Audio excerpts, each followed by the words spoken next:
भक्ति शास्त्र केवल शिव के अनुशासन से चलता है। जय श्री राम। मैं नीतू पंडित चैनल पर आप सबका स्वागत करती हूँ।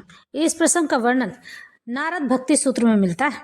देवर्षि नारद कहते हैं, यह इदम नारद प्रोक्तम शिवानुशासनम विश्वसिति श्रद्धते स प्रेष्ठम लभते स प्रेष्ठम लभत इति।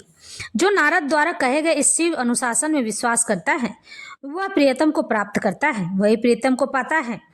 इस तरह से देवर्षि नारद हमें समझाते हैं कि जिसकी ओर जाने अनजाने में भी समस्त जड़ चेतन प्रवृत्त हो जाते हैं।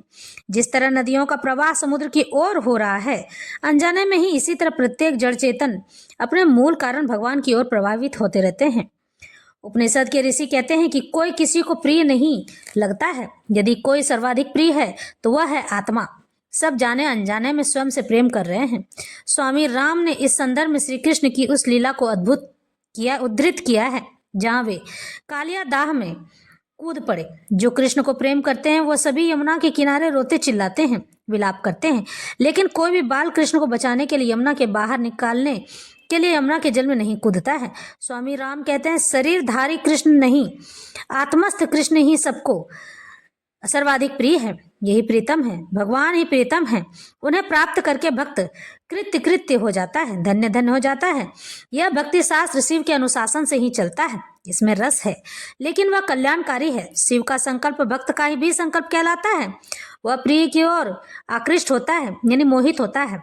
विषय रस में प्रियता होती है किंतु वह कल्याण का मार्ग नहीं होता है।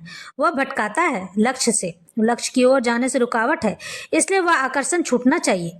यह अनुशासन भक्त के लिए आवश्यक है। किसी संत ने एक दोहे में ऐसे ही अनुशासन की ओर इशारा किया है, दो बातों को भूल मत, जो चाहत कल्याण, नारायण एक मौत को दूजे श्री भगवान। मृत्यु अर्थात यह एहसास कि सब क्षणिक है, परिवर्तनशील है, न भी चाहो तो भी हाथ से सरक जाएगा। इसलिए भगवान की शरण में जाओ, वही सदैव साथ रहने वाले हैं, परम प्रिय हैं। यह अनुशासन है। भक्ति कठोर नियमों से अनुशासित नहीं